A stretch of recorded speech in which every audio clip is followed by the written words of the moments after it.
नमस्कार दर्शकों। मेरठ के सौरभ हत्याकांड में लगातार एक के बाद एक नई पहेलियां सामने आ रही है। पुलिस ने बताया कि मुस्कान और साहिल ने सौरभ की मिलकर हत्या की और आरोपी साहिल सौरभ का कटा सिर और कटे हुए हाथ एक बैग में रखकर अपने कमरे में ले गया। पुलिस जब साहिल के कमरे में गई तो वहां कई डरावने चित्र दिखाई दिए। साहिल के कमरे को खंगाला गया तो इसके तार तांत्रिक क्रिया से जुड़े नजर आए। दीवारों पर डरावने और अजीब चित्र, ड्रैगन का रेखा चित्र और दीवार पर बनी हुई अजीब अजीब आकृतियों को खुद साहिल के पहनावे से यह सवाल खड़ा हो गया कि कहीं वह काला जादू तो नहीं कर रहा था। पुलिस ने बताया था कि सौरभ की हत्या करने के बाद उसका कटा हुआ सिर साहिल एक बैग में रखकर अपने कमरे में ले गया था। हो सकता है कि काला जादू या तंत्र क्रिया पूरी करने के बाद वह कटा हुआ सिर और कटे हुए हाथ वापस लेकर मुस्कान के घर लौटा हो। लगातार मेरठ पुलिस भी साहिल पर आत्माओं में विश्वास रखने की कहानी बता रही है, क्योंकि साहिल भी किसी से ज्यादा बात नहीं करता था और कमरे में अकेला ही ज्यादा वक्त गुजारता था।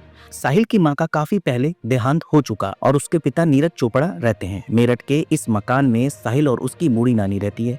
साहिल के कमरे में भगवान शंकर के चित्र के अलावा कई अन्य डरावने चित्र भी बने हैं। साहिल के कमरे में एक बिल्ली भी दिखाई दी। पुलिस ने भी अपने खुलासे में बताया था कि साहिल अंधविश्वासी और आत्माओं में यकीन रखने वाला शख्स है और इसी का फायदा उठाकर मुस्कान ने भी फर्जी स्नैपचैट अकाउंट बनाए थे, जिससे वह लगातार साहिल से बात करती और वह भी उसकी मां बनकर। इसके अलावा दर्शकों, सामने ये भी आ रहा है कि मेरठ के सौरभ राजपूत हत्याकांड में गिरफ्तार मुस्कान रस्तोगी और साहिल शुक्ला के बारे में रोज नए नए खुलासे हो रहे हैं।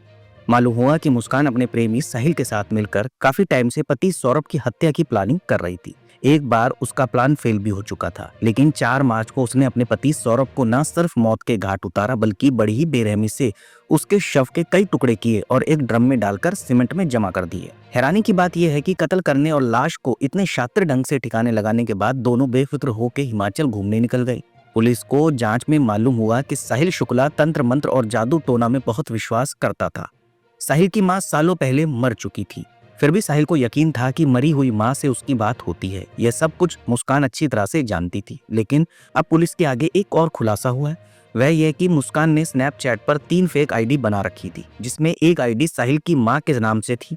मुस्कान इन तीनों अकाउंट से चैट करती थी। वह मैसेज में कहती थी मुस्कान अच्छी लड़की है तो उसके साथ खुश रहेगा।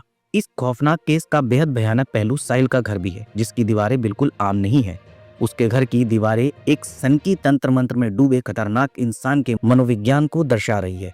पुलिस को दीवारों पर भगवान भोलेनाथ की फोटो, लाल और काले रंग के उकेरे गए रहस्यमय तांत्रिक चिन्ह और अंग्रेजी में लिखे कुछ अजीबोगरीब वाक्य नजर आए। ऐसा लग रहा था कि जैसे यह कमरा किसी साधारण व्यक्ति का नहीं बल्कि किसी खतरनाक सिद्धि साधक या साइको किलर का है।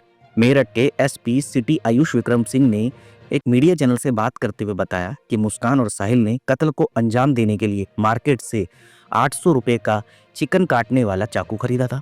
फिर प्लानिंग के मद्देनजर प्लास्टिक के ड्रम और सीमेंट का भी इंतजाम किया था। पहली बार सौरभ को शराब में नशे की गोली मिलाकर देने की योजना थी, लेकिन उस दिन सौरभ ने ड्रिंक करने से इनकार कर दिया।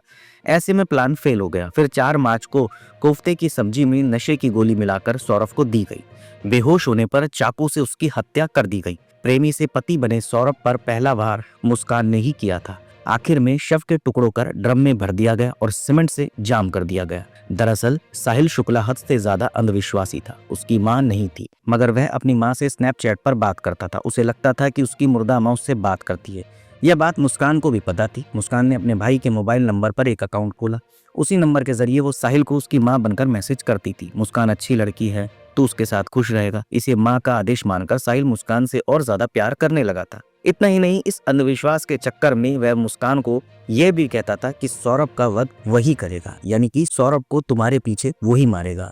मेरे और तुम्हारे बीच का जो कांटा सौरभ है उसका खात्मा मैं ही करूंगा। तो देखा दर्शकों, कैसी जल्लाद पत्नी है ये, कि अपने प्रेमी के साथ मिलकर अपने पति को कितनी बेरहमी से मारा। आप यकीन नहीं करेंगे, इसके पति ने इस लड़की के पीछे अपने परिवार तक को छोड़ दिया था और इसके साथ अलग रह रहा था।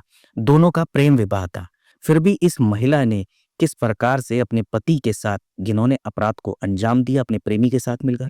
हम भी यही कहेंगे जैसे कि इस महिला का परिवार कह रहा है कि इस महिला को फांसी की सजा होनी चाहिए और इसके प्रेमी जिसने सौरभ की हत्या करी उसको भी फांसी की सजा होनी चाहिए।